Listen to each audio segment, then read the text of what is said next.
Well, cheers, Mandi. Great to be with you. Thank you for making your way over here. Thank you, Stuart. It's such an honour to be here. Yeah, wonderful to sit with you and get to know you a little better and share your beauty and wisdom with the community. Oh, thank you. For starters, how are you, all in all? Right here, right now? Yeah. Right here, right now, I just feel incredibly blessed. It's been a bit of a roller coaster year. It's been a really big year. Lots of childhood stuff coming up and, lots of woundings and stuff to clear, stuff that I actually thought that no longer existed, So it's been so right here, right now, to answer your question. Sorry. I'm feeling, very blessed to be here. Thank you. Beautiful. Yep.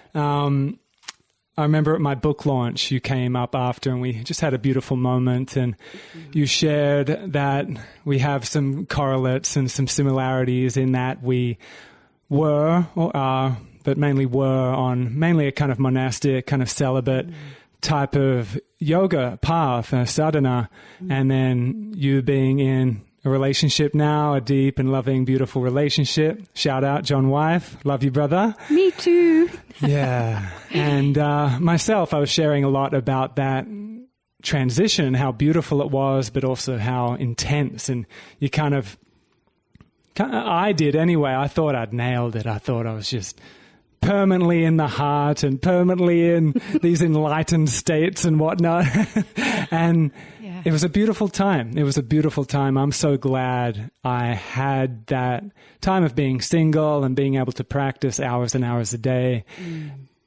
And then the yoga of relationship, being in this intimate relationship, this mirror, especially with someone like John or like Joe, where they're a fierce and beautiful and just shiny mirror that reflects back to you, places where we can, I think, easily avoid when we're just by ourselves. And I think that's a great role of having like a master teacher that is also your beloved.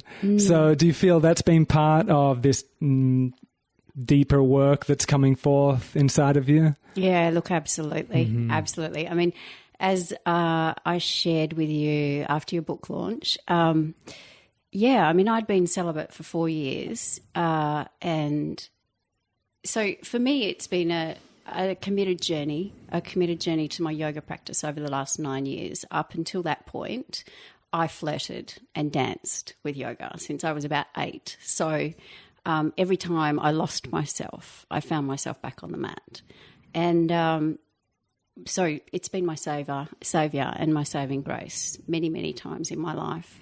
But I would only commit to like 3 months or 6 months, and and then I kind of hit 40, and there were a series of events that unfolded in my life in a very short time span, and it was a bit like a slap across the face, and it was a wake-up call, and it was time to really commit to it and just get over myself really and just go, come on, Mandi. You feel so good when you're on the path, so why do you keep venturing off? What are you doing, So, at the very beginning of that path, I was celibate for the first year. That was part of my practice. And then a relationship that I was in resumed for another 4 years. And then after that, I just basically said, okay, well, part of my sadhana again is celibacy. And through that, I just, similar to you, I just thought I thought I was there. And maybe to a degree, I travelled as far as I could from that perspective. I really actually one of my dream goals was to go and meditate in the Himalayas in a cave, just to hang out there. That was one of I'll just go there. Once my kids are old enough, I'll just go and hang out there. And I didn't necessarily... I wasn't really looking for a relationship because I was really happy. I had an amazing life. I still do. Sorry, John. No, I wasn't looking either. Yeah. I often talk about that as well. Yeah. And Joe often jokes like, "Oh, do you wish you didn't jump in?" And we joke around about it. And I was also very happy, very content by myself. I wasn't looking either. So I totally hear you. Yeah. I mean, like everything was just swimming, and I was just. It was easy though. Now that I look back, like it didn't, and I was also calling it in. Without knowing consciously that I was calling it in. You know, I was practicing sun and moon salutations. I was always talking in my classes about the union of the Ida and the Pingala, you know. And then I went on a journey with Kate over to the Oregon eclipse and saw planetary, the sun and the moon dance for the eclipse festival over there, and that was just mind-blowing. That was amazing. So I was calling it in on every level, and I just didn't recognise entirely that I was. And so when we collided into one another, which was literally a collision kind of thing, it's turned my life around completely. And I realise how much growth there is left to go, like so much growth. I mean, I always knew I was continually growing, and perhaps similar to you, right at that point, I'd grown as much as I could in that current state. So it's really an honour and a privilege to be in a relationship with a conscious person, and with a man such as John Wife, you know, because I'm just learning daily, and we've been on a roller coaster ride since we got together. Like it's been, I mean, I went from celibacy to pregnancy within a couple of months. So that was mind blowing. I mean, even to go from celibacy to sexuality, as you would know, is incredibly intense. But then to go from celibacy to being pregnant, and that was wow. Yeah, it was. And at the moment, at that time, actually, I was practicing with an Andrew George doing the Gayatri mantra, and she's great with pronunciation with Sanskrit. She's brilliant. And so I was doing a 30-day practice. And there was another eclipse. It's me and eclipse. Yeah. Moon, suns, eclipses, you know. There was another eclipse. And we were out at the property, and Ibis was there as well. And, like, I thought that John and I were just going to do this thing together, and then Ibis is there, and I'm just like, so I just lost it. Not that they saw it. I mean, I just walked off, and I just started chanting my Gayatri mantra with my Japamala, and the tears were just streaming down my face, and it was a great breakdown, you know. And I think I've had quite a few of those over the last 9 months. It's and it means I'm reformed again. You know, and being open to that. And I'm just learning to surrender so much and just to let go and just acceptance. It's so beautiful to hear you be so honest about that continual process. I think deep in spiritual models is this kind of endpoint that we've been talking about. You think you've made it. You think you're just permanently here. And I think from a lot of these old models that is possible, like that vertical current of transcendence, of I amness, of pure ultimacy is unchanging. So yeah, there is an endpoint of just unchanging, but then once you enter the form of relationship, I mean, the complexity and the constant current of change is unavoidable.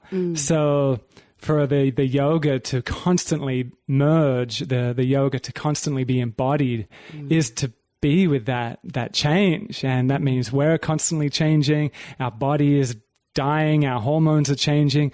Change is just a part of form. And I definitely saw in myself a denial of that, a denial of the embodiment aspect of life. And I didn't even realize that it was very subtle, because the transcendental current just feels so simple and so good. And then without me realizing it, a lot of the time I was bypassing the yoga of relationship, the dealing with money, dealing with conversations, dealing with just, the yoga of relationship. So I totally hear you on all of that. And I'm also super grateful for these three Shaktis that just keep magnifying in me, like the old masculine. And like, I thought I was done with that.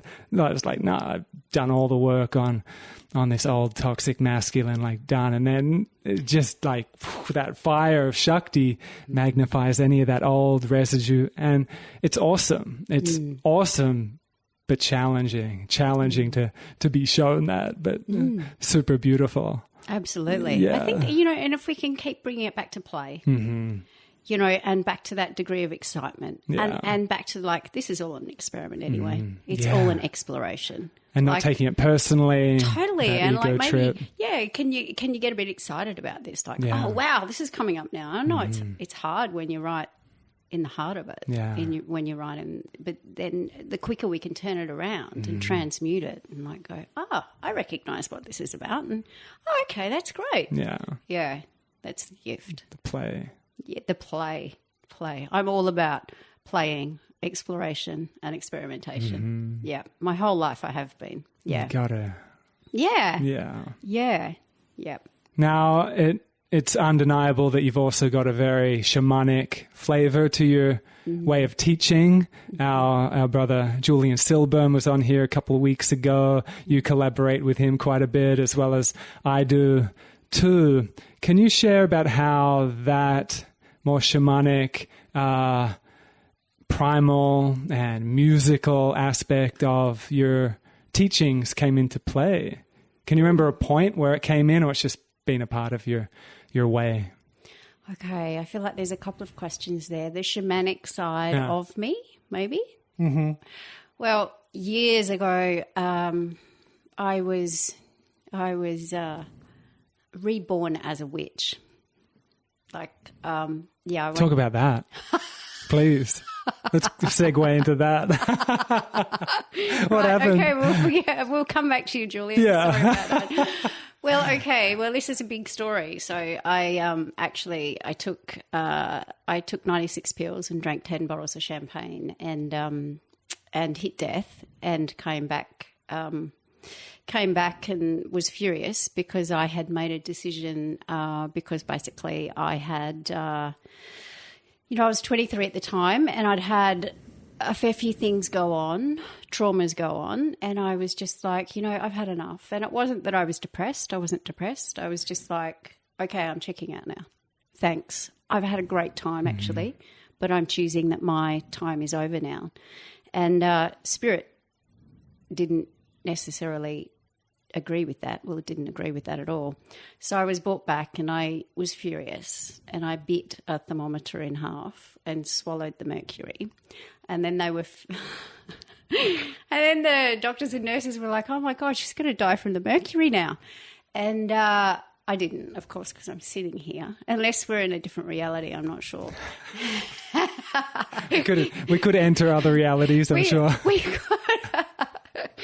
Anyway, so, I realised at that point that I was here for a reason and that I had some work to do while I was here. And for about a year after that, I thought I was 12 foot tall and bulletproof and did crazy things and swam with sharks when I had my period and all that kind of stuff, just like going, well, haha, just flirting with it basically. You would have been 24, 23, 24. Yeah. So, and part of that being reborn was like, I was like, okay, I'm a witch. What I really meant was I was a goddess. Mm-hmm.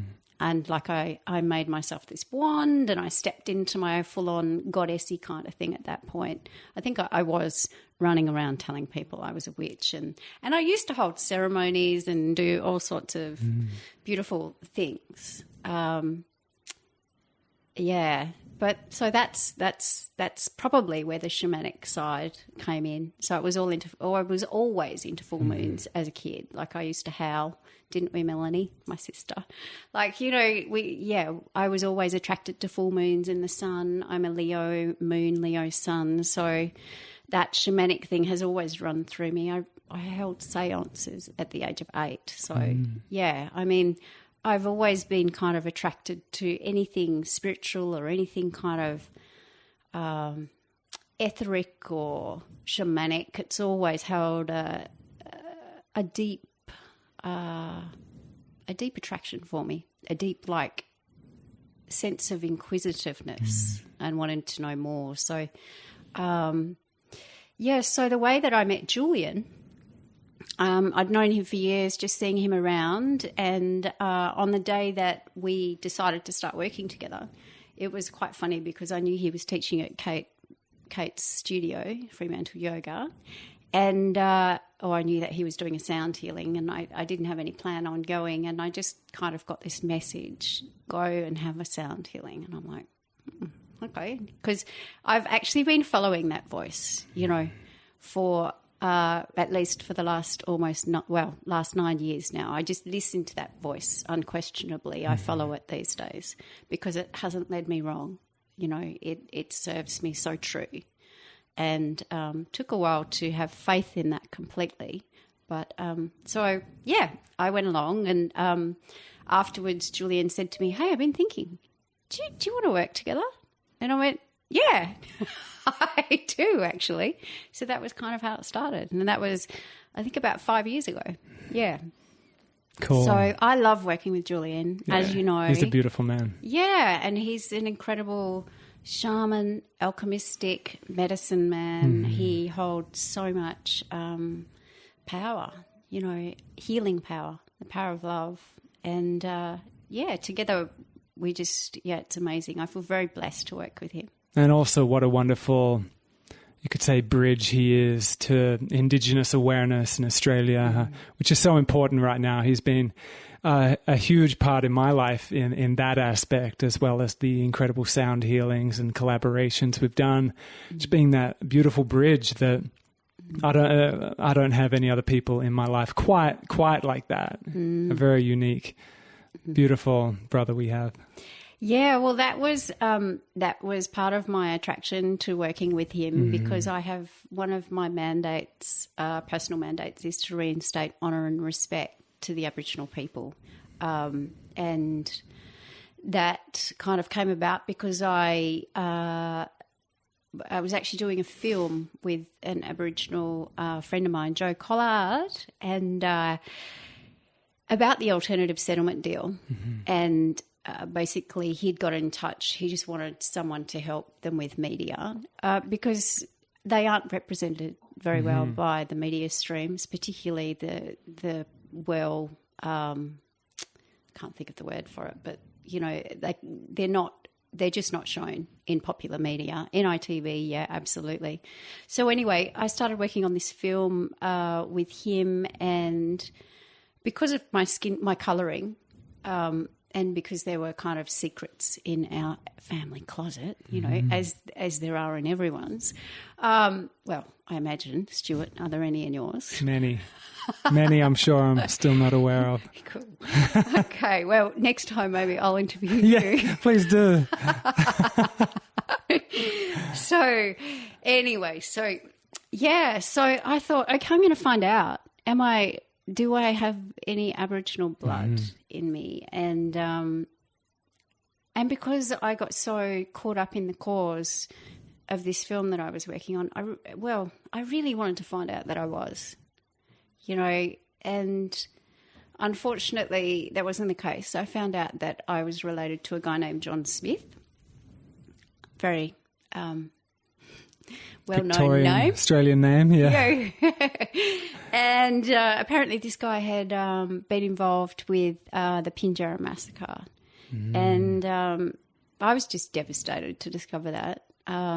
As it turned out, like, Joe also had relatives that had been murdered in that massacre.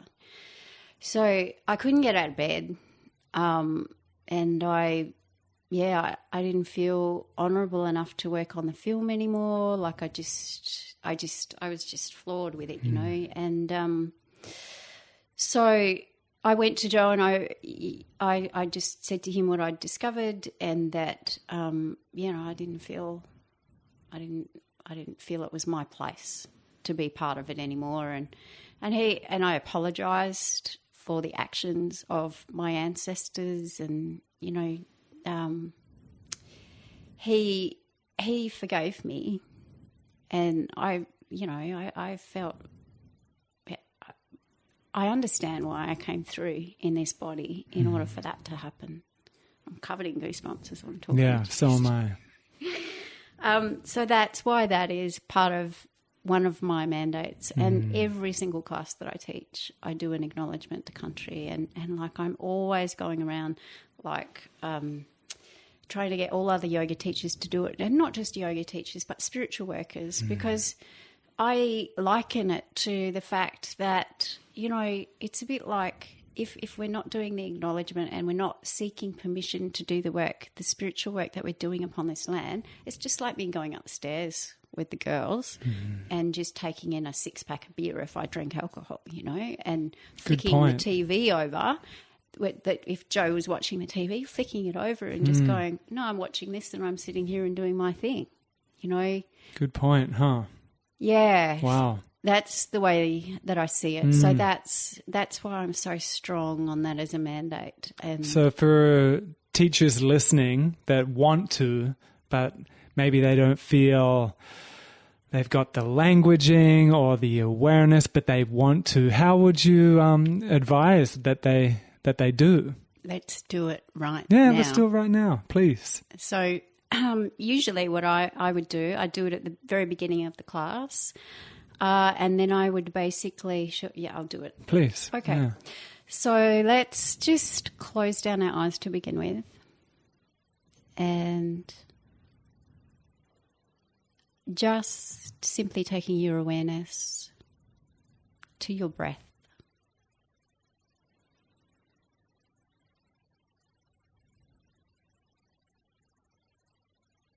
And just observing what's happening in your body as you breathe.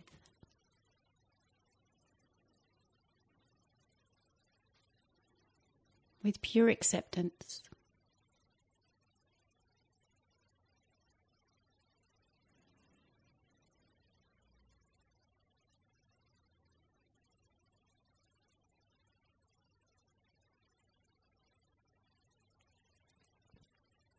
Observing the pace, observing the depth.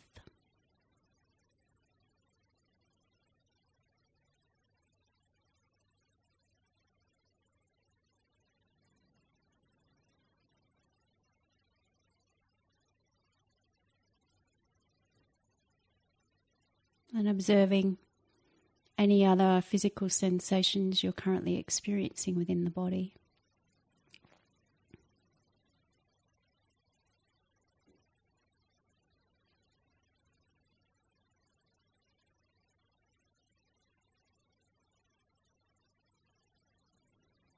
Avoiding story, just being here.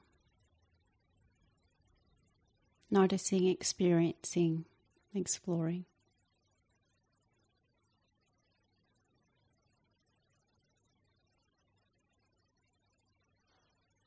And from here, just observing where the mind is at. Where are your thoughts?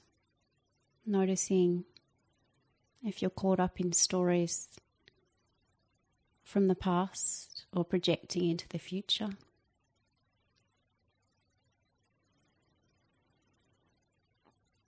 And if you find that you are anywhere but right here, right now, I'd like you to visualize a silver sword cutting through those thoughts.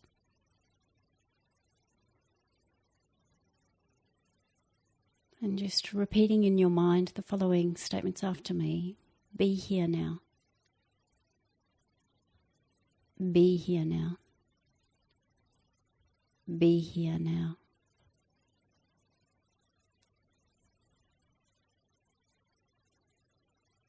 And just simply pressing the palms together and taking the hands to the heart center.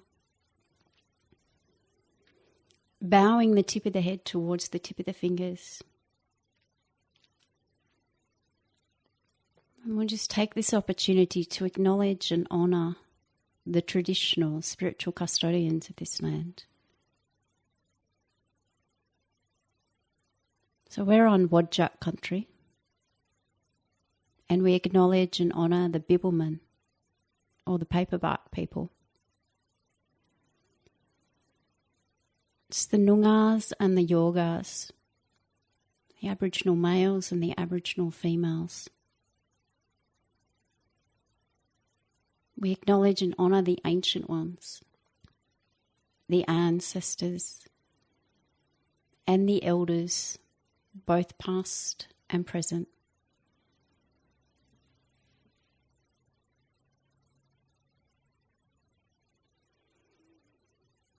And then we acknowledge and honour your unique ancestral line if we haven't done so yet.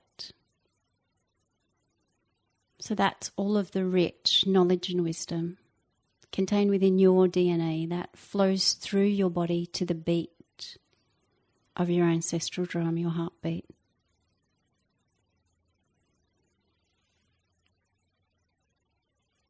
And acknowledging and honouring the teachers of our teachers.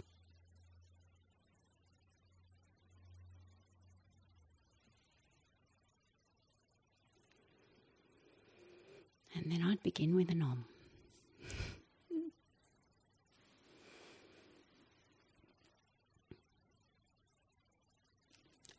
Beautiful. Should we do an Om? Let's do an Om.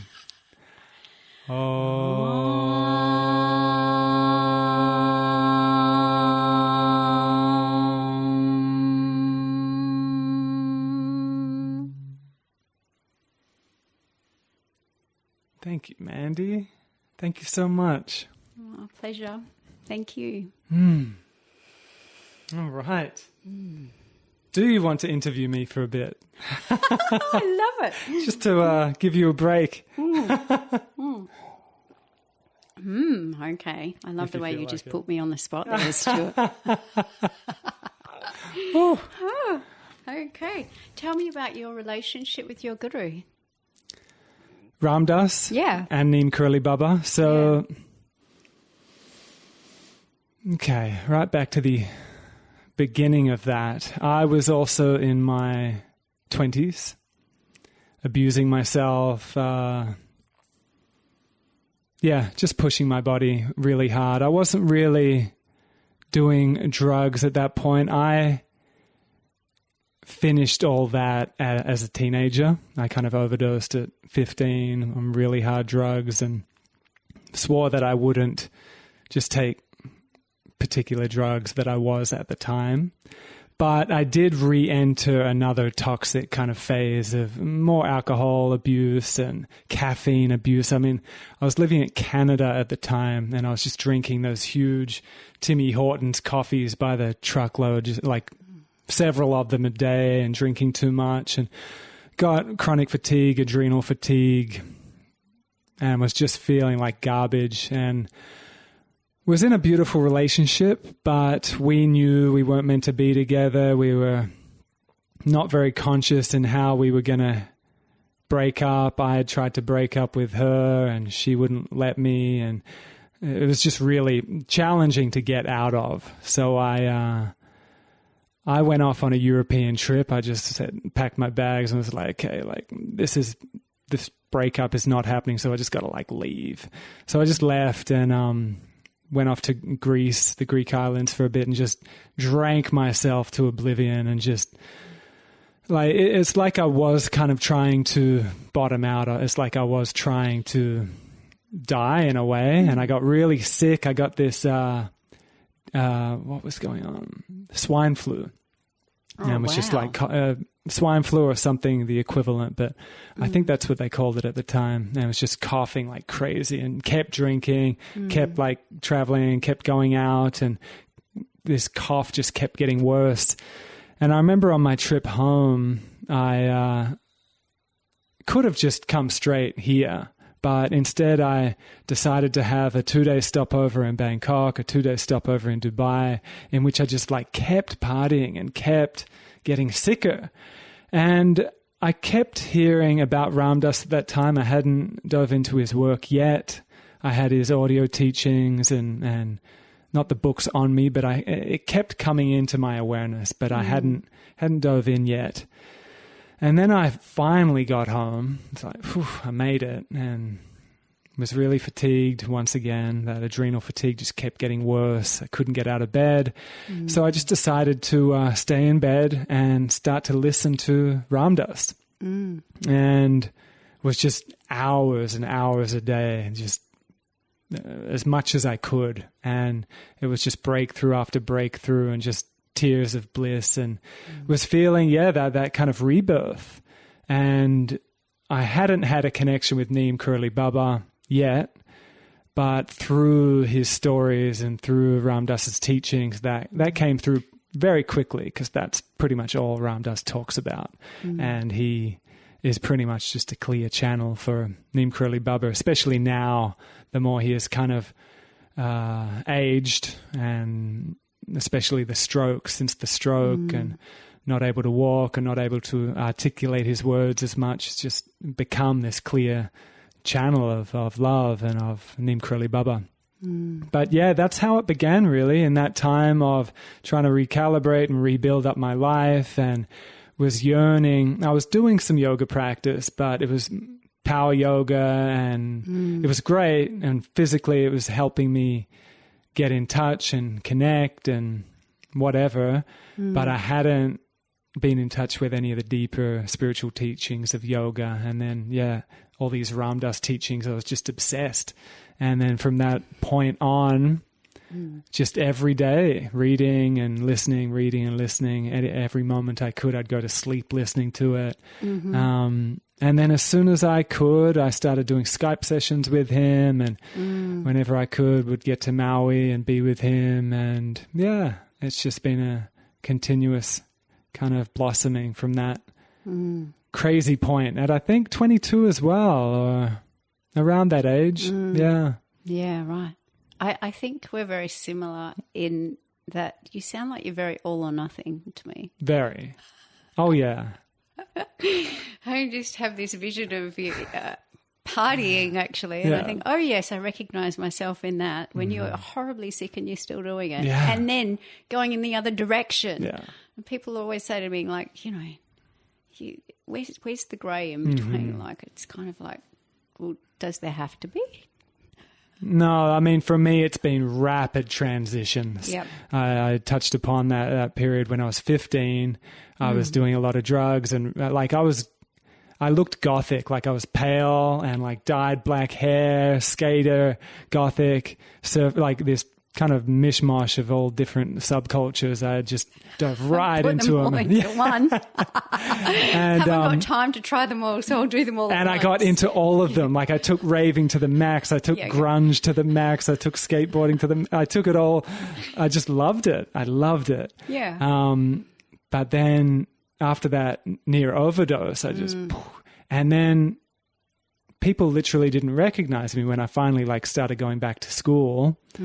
I had a month off of just being almost dead in my room, and just pulled the curtains, and it was just dark, and I just and then I finally got out of that cocoon and went back to school, and all of a sudden I was glowing, and I was fit, and I was going to the gym, and people almost literally didn't recognize me. And then I took all that to the extreme, kind of bodybuilding and health and fitness, just got obsessed with nutrition, obsessed with running, and just obsessed. And I guess that's been translated to Ram Dass, obsessed with Ram Dass, obsessed with yoga, obsessed with the girls. At least they're good obsessions now. Look, I'm only laughing because I recognize myself in so much that I'm hearing. Yeah. I mean, yoga, relationships, love, aren't they good things to kind of, I don't know whether obsess is the right word for it anymore, but to dive deeply into?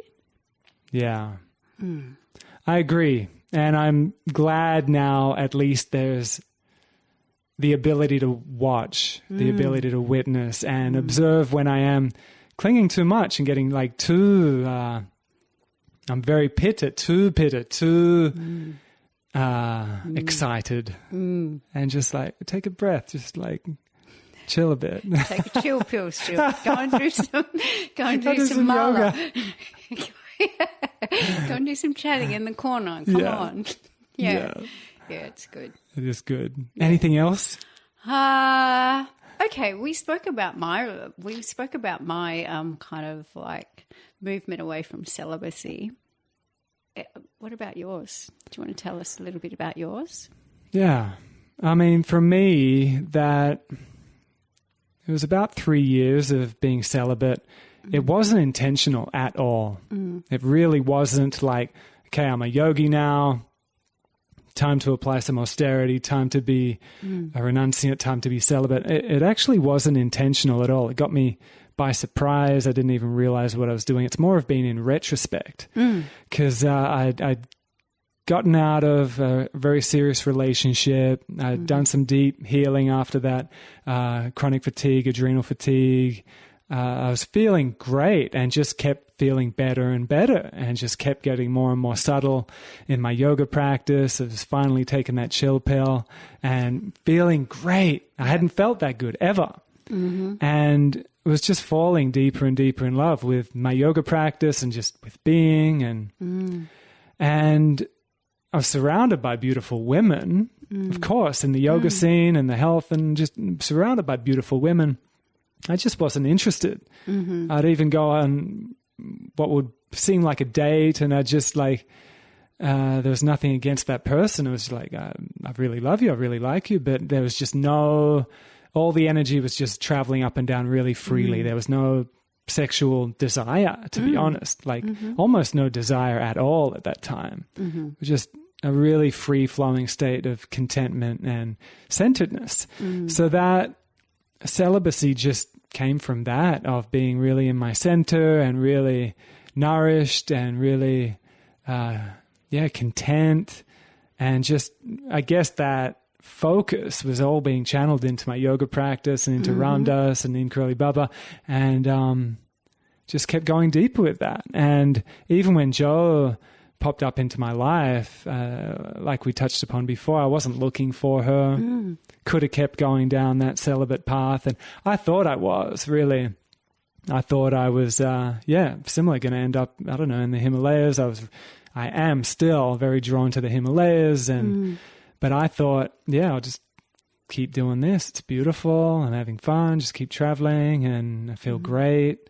This is it. And then, Joe kept coming back to Perth, and we had a really mystical peak experience together. And it was just undeniable that we were meant to be together and we were meant to make babies together. And it was just, the biggest spark in my life, the biggest undeniable peak moment of my life, without a doubt.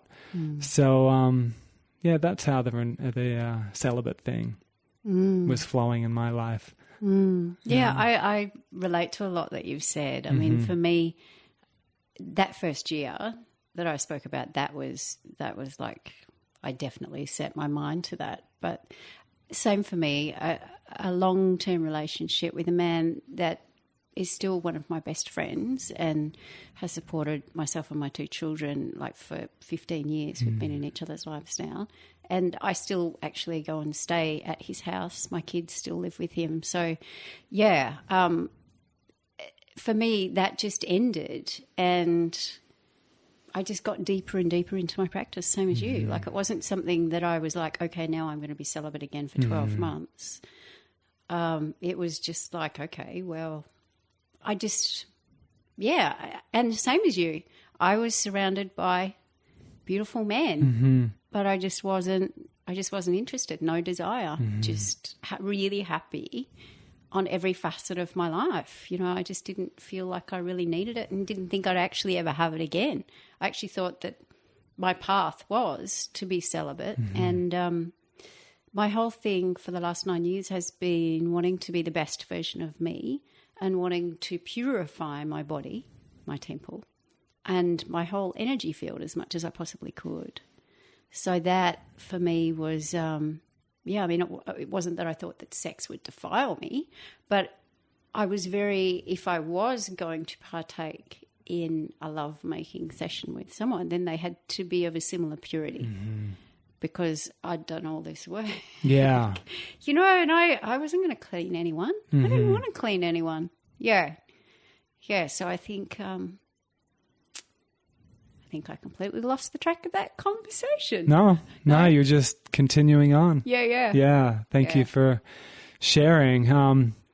The conversation of celibacy, I think, is a healthy conversation to have in the yoga scene. I think if it is rushed into, or one kind of like the Ram Dass talks about the horny priest syndrome, the horny priest that has sworn celibacy but has done it prematurely. So there's spiritual nobility in it, and there's good intentions behind it. I swear celibacy, I'm on this path, I'm a priest now. But if it isn't dealt with honestly and yogically and just properly, it leaks out in such toxic ways. Oh, absolutely. So I think that's pretty common. Again, like in meditation and these mystical practices, we can get so in touch with transcendence and the I am that's beyond the body and beyond emotion and beyond sexuality. But if it isn't brought back down into our embodiment, into our sexuality, it can get very murky, very confusing, very toxic. Like the amount of priests that have just done creepy shit again and again. Like it's not even a few people. It's like again and again. Yeah. Creeps into the yoga scene as well. I was just going to say that. I mean, if you have a look, there's a lot of, unfortunately, and through the Tantra and yogi unfortunately, well, it's good that a lot of people are being exposed now. Yes. But yeah, it's definitely because of those reasons you've mentioned. And I think, by the sounds of it, for both you and I, it wasn't something that we took a vow on, so therefore it wasn't leaking out anywhere. Right. It was just very natural, very organic. Yeah, and we were obviously utilising that energy within and sharing it, I imagine, with our students, and our creativity, our passion for life. And super important just to be honest with that. And it's good with all these like men's circles coming up. And I mean, not that women can't fall victim to those types of behaviors, but it tends to be men. It does tend to be the testosterone thing, maybe tends to lead to that type of temptation and lust, and it's so in our old programming to rape and take advantage, really. It's in our old programming of operating from the second chakra. And there's just that tendency that's very old in our conditioning. Yep. So if there's still that old residue in that area in the second chakra, yet we keep accessing these higher, more love-based states, it can get very confusing. And I've spoken to quite a few male yoga teachers that really battle with it, battle with wanting to, say, either be on their renunciate path and just devoted to God and that is it, or wanting to just be with one person and just like devoted to them, but energy keeps coming back down through old programming, old second chakra stuff that wants to just spread the seed. You know, and it's fine if you can bring heart-based consciousness and love into like a lifestyle of polyamory, then it's like, okay, you can make it work. You can make it part of your lifestyle. Absolutely. But I've had quite a few conversations with, I say men in particular that have that struggle. They just want to quieten down and be connected, but it can be very confusing. Sexual energy can be very confusing if not dealt with consciously. And I think this is a really good conversation to be having, particularly with any younger men that are actually listening at the moment, because they're just bombarded. We are all bombarded by everything on the media and the access to porn, and the access to actually what people can get their hands on these days is it must be terribly confusing, I think, to grow up as a young man or a young woman, but we're talking about men at this point, with access to that kind of footage and media, that it must be very confusing how to form your sexuality. Totally. Yeah. And it's being proven that it totally throws off your circuitry, so to speak, your serotonin and your GABA and your chemistry that makes you feel good, and that screen contact, you can get, for lack of a better word, really skillful in a way at creating your own ideal.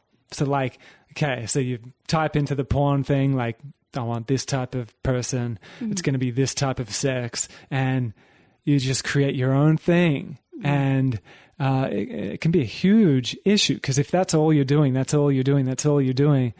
then all of a sudden, a real person that has smells and that has emotions, and it can be very confronting, very confusing. And it's going to be interesting seeing the younger generation get older and how that's going to translate in terms of relationships, and if babies are going to be made, or maybe it's part of the whole population control thing. Yeah. Conspiracy theories. Yeah. I just popped in then. We haven't gone there yet. We've got enough babies. Maybe it's part of that whole plan Zero of population. Yeah, right. Okay. But I mean, who knows? Because with totally sex bots coming out, and it's going to be very interesting where that goes. Because I mean, even for me, I remember as a kid, the lengths I would go to even find like a naked picture of a woman. Like, and that was like a rush, like, whoa, I found it. And, cause they wouldn't even sell Playboys to people under a certain age, so like, whoa. But yeah, to these young kids that can just Google whatever. I know. It's very scary. I mean, yeah, it is. But I guess it also has a lot of benefits. Incredible benefits. What, porn or? No, not porn. I will just clarify there that I was not talking that porn has benefits, although I'm sure Maybe for some people it does. You know, it's just not my thing, okay? The internet. The internet has benefits. Thanks, Stuart. Yeah. Oh, I've still got a little bit of green tea left. Chug it down and you keep going. It's good matcha, huh? Yeah, it's great matcha. Yeah. Yeah, it's awesome. No, the internet's amazing. Even that, I feel, is part of our evolution, getting us in touch with this web of communication in which we can communicate beyond words and beyond physical contact. I think it's being maybe taken in excess, in which people can communicate with whoever without that responsibility or accountability, right? So trolls, for example, that are just like, they get bored and they're just like, they want to create negative havoc on the internet, negative comments and all that kind of thing. Okay. And that is from not having accountability. Like, they probably wouldn't say it if they were right in that person's face. Maybe they would. But it's a phenomenon right now of like that lack of connection, that lack of physical connection. Yeah. And maybe as people, they're seeking connection in some way and they don't know how to get it, and they're just getting it from a negative perspective. Yeah, it brings attention to them, and then they get that slight dopamine hit when people then respond to that. And, totally. Yeah. And all of a sudden they're connected in a really negative way, but they're still connected. Yeah. But yeah, even the internet and social media thing, that's a yoga practice in itself, to like embrace it and the beautiful positives that it has, but knowing when to let it go and unplug. Because it's only going to get crazier, the amount of, again, the artificial intelligence thing and the amount of Bluetooth and Wi-Fi and that's confusing. So the porno thing, the Bluetooth thing, the Wi-Fi, like to take the phone out of the hands and just so important. Yeah, well, I mean, I never really thought about it before, but when I moved to the hills, John's really right on to switching off the Wi-Fi, like the fact that I had to get a satellite in to deal with with my media requirements. Yeah. You know, did you have to get a satellite in? Yeah, right. Because I was like, oh my God, I can't believe you've got a satellite in. Like, I've been wanting one of those for ages. John would never have one. Like, but the internet just was not fast enough for my requirements, and so he's right on to switching off the Wi-Fi. And I mean, I never slept with my phone right next to me. But it was definitely, I never really I put it on to, I used to put it on to airplane mode so people didn't wake me up. But I'd never thought about turning the Wi-Fi off. You know, I never really thought about what that was doing, the Wi-Fi was doing. So that's been a good area of awakening for me as well, just of responsibility too, I guess. Yeah, we do that for sure. We probably went in excess with that as well for a period. Like when I first met Joe, we were right into EMF blockers, and we still are, but like having things all around the house and all around us that block all these EMFs, all these positive ions from all the electronics. And we're not quite as excessive with that now, but still keep it in mind to turn the Wi-Fi off and turn the phone off, because I mean, it's proven the negative aspects, the toxicity of that. And you can kind of feel it. Like people often admit that they get headaches when it's, okay, well, turn it off. And all of a sudden the headaches are gone. Yeah, I mean, it's still very new. It's going to be interesting as the years go on. Things that get revealed about all this technology around us. But John, I mean, does he even have a smartphone yet? That's so funny. When actually at the start of the year, we were doing some work together. We went together, and he turned up with a mobile phone, and I was like, he was doing Agnihotra, and we were down at the beach, and my students were there as well, and I was like, John, wife, what are you doing with a mobile phone? I'm crushed. Like, I loved the fact that you still had a landline, you know? Yeah. And he's like, oh, I had to get it because anyway. And then I'm like, oh, please don't go on Facebook. Please don't. Please remain off that. But now, as I'm his partner and do a lot of his media for him, I'm a bit like, excuse me, I think you need to get Facebook for yourself. Like, you need to grab onto the reins of that one. Yeah. It is pretty cool, you could say, following and like consistency with his offerings without getting involved with Facebook and Instagram and Twitter and all that. I think it's been great how he's held strong with that. But I think he could do with some of your savvy input as well. Well, it takes so long for him to respond because he's emailing and, you know, John just doesn't go, it'll be at, you know, it's not a short response. It's not like, drum circles on the 22nd or like you might, you know, in a Facebook message or a text message or whatever. He writes, you know, beautiful long messages to people. So it takes him so long to respond. So anyway, we're working on that one for 2019. So you've moved up to Gidgegannup, have you? Yeah. Oh, wonderful. Yeah. Well, kind of. Up there. Okay. Kind of. I say that I have, and all of my stuff is there, but I still spend half of my time north of the river because a lot of my work's there and my kids are still there. And and my dogs are still down north of the river as well. So, I travel quite a bit. So I'm listening to podcasts and listen to Muji. Muji's my I love Muji. And, just listen to different things on YouTube, do a lot of talking on the phone, which is what I never used to do because I was always busy, you know, and particularly when I'm doing media work or your own yoga practice or teaching or whatever. Then your photography, let's mention that. Yeah, then you can't be talking on the phone at these times. So there were never really, and most of my travel was no longer than 45 minutes, occasionally an hour. But now I find I'm traveling a lot, at least an hour. So, yeah, I probably hold a lot more phone conversations with people as well, which is nice. I'm more connected. Cool. Yeah. How old are your children? My daughter just turned 18 and my son turns 22 in January.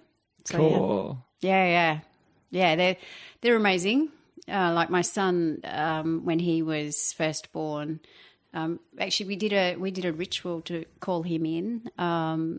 Me and his father. When I first met his father, I couldn't even look him in the eye. I just knew straight away. I'd always said that I was going to have a Jamaican boy, and everyone at primary school was like going, "Oh yeah, sure, Mandy." Like how? I mean, there were no Jamaicans around at that point, you know. And so when I met his dad, I was a bit like I couldn't look at him because I knew that it was him, and so I did get pregnant like 3 months down the track, and we got married. We decided to get married before we found out that I was pregnant. It was just another explosion kind of thing. And when KL was born, I just remember like looking down at him, and it was a natural birth. It was really primal, and it was epic. It was like 22 hours. They were threatening me with cesareans, and it took his head so long to get through my canal. By the time, he came out and he opened his eyes, and his eyes were open, and I was just like, oh, wow, you're my teacher. Yeah. And he has been, and so has my daughter, Ala. You know, part of the reason I wanted to be the best version of me is so that they would be inspired to be the best version of them as well. So, they're amazing. My son, he's studying at university. He's finished his first degree, doing a double major. And my daughter's, she left school at year 10. I said it in her speech the other day for her 18th, because it was just on Saturday. Happy birthday. Yeah. Happy birthday to you too. Oh, yeah. For having her. Yeah. Cool. I was thinking, my birthday was in August. I like to wish happy birthday to the mamas as well, because witnessing the process of growing the baby and then having the baby, I mean, you deserve the happy birthday as well. Thank you. Keep going. Okay. So, Ala, I said in her speech, like the world, like she was born 18. And the world just caught up with her on Saturday. Right. Yeah. She's really? Always been very strong in her mindset, and always wonder who she got that from, huh? I did say that as well. Yeah. They say apples don't fall far from the tree, and I'm pretty sure she did. But it's been such a challenging journey, actually, and a beautiful journey, like raising her. And I largely have raised both of my children by myself. Their fathers haven't had a great deal to do with them. So, financially, emotionally, kind of everything. So I had to learn how to steer her. You know, you couldn't, I tried to tell her, and I remember frog marching her into school, trying to get her to go to school, like, you know, and I had to learn, like, to pick my battles and to really just steer her in the direction that she wanted to go in. That was kind of going to work out all right, you know. And I had to let her know that for her to kind of stand in her own truth, you know, and just watch that. So she left in year 10, and she said that she was going to do an art. She was going to TAFE to do, she's a very gifted and talented artist. And so she was going to do a Cert 3 and Cert 4 in art. So she did her Cert 3. Cool. And then, similar to you, they only offered the Cert 3 for 6 months. And then after that, she decided she was going to be a personal trainer. So now she's a personal trainer, and she's doing great. They're both doing awesome. My son plays for West Perth, so well done. Yeah, so they're both into their physical fitness and right into what they eat, and beautiful. Yeah, so I feel very blessed. Yeah, good work. Yeah, I mean, it could have worked out very differently, and for those people that know me from like 20 years ago when I was wild and, doing drugs and drinking heaps of alcohol. And, they I don't think could have envisaged, A, me like this, or B, my children the way that they are as well. You know, I think they've just learnt through me it's nothing is really permanent, and for us to be willing to grow and change. Yeah. Beautiful. Good to get that piece of your life. I haven't really gotten to know the parent side of you and that part of your journey as well. So thank you for sharing. Oh, pleasure. It must have been quite challenging. I don't know how parents do it by themselves primarily. I really bow to you and all the parents doing it solo. It's challenging enough having an awesome beloved, but bringing up a child, several children on your own. Such strength. Yeah. I mean, definitely. Like, we had times actually that we lived on baked beans, and I had no money for gas, so I'd fill up one of those clamshells with water and put it outside in the sun to get warm, so we could shower. So we have done it. We have done it tough, and it has been a long journey. I mean, that didn't last for that long. And you know, I've always been a great manifester, and just being able to create a bit of magic, you know, just find a path and just run with it. I think that they probably have learnt, as I did as well, that you only really need one person to really be there for you 100%, you know. And to be fair to their fathers as well, I actually think it was part of my personality to choose men that wouldn't necessarily be around. So I think, to be fair, you know, and I wasn't the nicest person either, you know. So, Beautiful. Thank you. Yeah.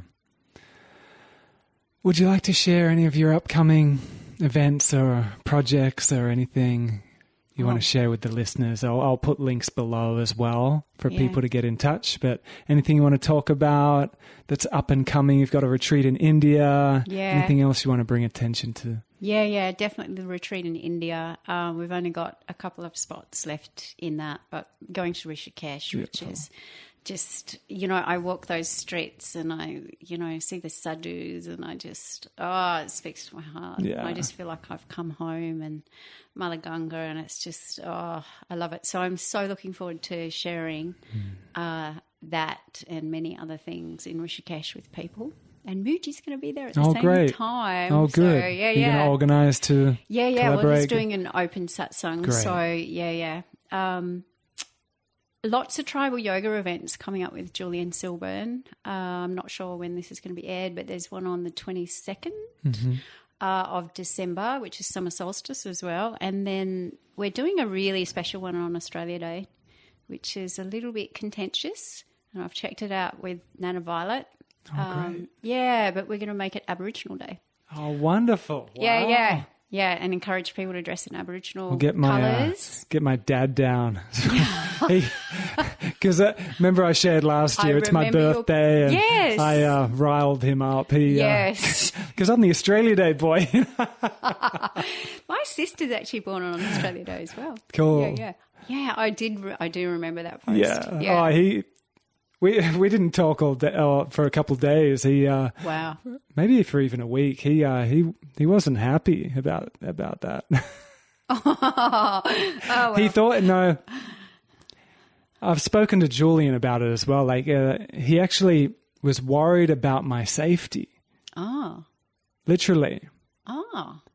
He thought it was a overly bold stance I was taking by wearing the Aboriginal flag, and he thought I was going to get my head punched in. That is his fear and his kind of programming of the relationship with Australian Aboriginals, which he's had some rough encounters and he lived up in Port Hedland, and it's understandable in a way with the lack of education, the lack of seeking the actual information, and lack of connecting with the beauty of the culture as well. So that kind of lack of all that, combined with a few shitty experiences of getting, I don't know, yelled at. He brought up the situation of being called a cunt and literally being punched, and like a few situations, just a few. And that was, so it's kind of sadly understandable how he's held on to that negative story. But unfortunately, there's the inability to listen to where I'm coming from and where you would be coming from and where a lot of people are coming from, this reemergence of connecting to the actual instances, the actual information, and the actual sacred beauty and just the simplicity of of the land we are on and connecting with that. We had several furious conversations of me just trying to, like, as lovingly as I could, just speak of where I was coming from. And just couldn't hear it, which I think is pretty common. Like, totally. As it emerges, I think there's equal ignorance, you know? Yeah, look, absolutely. And I mean, with no disrespect to Mr. Watkins, I think, you know, that is the perception of many people. And, you know, it was only when I hung out with Joe for those 3 months and like we'd go into places and stuff that I actually fully realised the extent of the racism that they actually encounter. You know, I mean, they might encounter 8 people on their way to the bus stop. They're probably encountering 7 forms of racism before they even get there. And it's just that inherent and within our society that we actually don't realise it anymore. You know, I mean, I'm the first to admit that sometimes even, you know, what I might say might be considered racist when I'm trying to say the right thing and I'm trying to do the right thing. That's my, you know, but it's just that inherent that, I mean, I think that they have chosen a challenging path, but I'm hoping, and John's big on this, but use and instead of but. And, yeah. And I'm looking forward to this lifetime seeing some honour and respect really reinstated to them, and seeing some of the youth, the Aboriginal youth, really get back to those roots. And I taught some classes to some Aboriginal youth, and tribal yoga that I do with Julian infuses Aboriginal stories in it as well. But when I taught the Aboriginal youth, then I changed some of the yoga names, sorry to the greats, but I did, and added an Australian flavour and like called Bhujangasana the Woggle. And I think that's beautiful. Yeah, they loved it. I think that's beautiful. And then we came into tree pose, and I was like, okay, now gaze out over your bhuja. Wow. And, you know, here's your spear, and let's go. And they loved it. That's really cool. And I could see the recognition in their eyes. And, you know, if there's an Aboriginal person out there that would love to learn to teach, I would love to help you with that. How beautiful. That gave me shivers, actually, just hearing that. Gave me tingles up my spine. That's really beautiful. Yeah. Good work. Keep that up. Thank you. Me too. Yeah. Yeah. So I think we were talking about events. Yes, keep going. Keep going. India, Julian, tribal yoga. Tribal yoga. Like you, I collaborate with a lot of musicians. So I do... Actually, John and I have got a lot of exciting stuff coming up, so we'll put a link to my Facebook page on that. Monica, Kim Eshmel, working with a guy, Dan Samways, who's an international musician. He works at a lot of the festivals and stuff. We're really blessed to have him here, actually. Stuart, you might like to collaborate with him while he's here. He's, very talented. Cool. When's he coming? He's actually here at the moment. Okay. I'll connect you guys. Yeah, please do. Together. Cool. And I'm writing a book. Yeah, you went to Thailand and... Yeah, and I wrote 40,000 words Cool. in 19 days. Like I vomited them all over the page, literally. Got it. Yeah. Great. Yeah, and so after India, we're going to go to Bali and finish. I've got about 3 chapters left to go. And Wonderful. I just want to rewrite. And so my goal was to write this book before I turned 50. Mm-hmm. How old are you? 49 and a bit. Yeah. So, The clock is ticking. The clock is ticking. I like to do as I say. Yeah. So, writing a book. So, Great. So stay tuned, everyone. Awesome. Yes. I look forward to that. Yeah, and I think, that's about it at this point. Oh, Julian and I are going to be doing some stuff at Scarborough Amphitheatre as well, and lots of beach yoga north of the river. Great. Go to Stuart at City Beach and come to us. When is yours actually? Our next one actually isn't until the 8th of January. Oh, no. But when do you tend to do it? New Year's Day. New Year's Day, okay. New Year's Great. Day, yeah. From 8 until 9. 8 until 9. Yeah. Cool. And then, 3 Wishes meditation is on New Year's Day as well. Wonderful. This is our 5th year running that. It's based on Misuro Emoto's work and the power of like putting your intention, your sankalpa into the water. And so encouraging people to make 3 wishes, a personal one for the community they live in and one for the greater global community. Last year we had 200 people come down. Yeah, that's beautiful. Yeah. And you do that up north, Mullaloo? Yeah, Mullaloo Point. But again, have a look on my Facebook page. Wonderful. Anything else? I just want to say thank you. Thank you, Mandi. It's been such an honour, Stuart. Yeah, and I've likewise. Really enjoyed connecting with you. Yeah. And love your work, even though, the first real in-depth conversation we have recorded. Is recorded. It's a good way to get to know someone, huh? I think you're my brother. Yeah.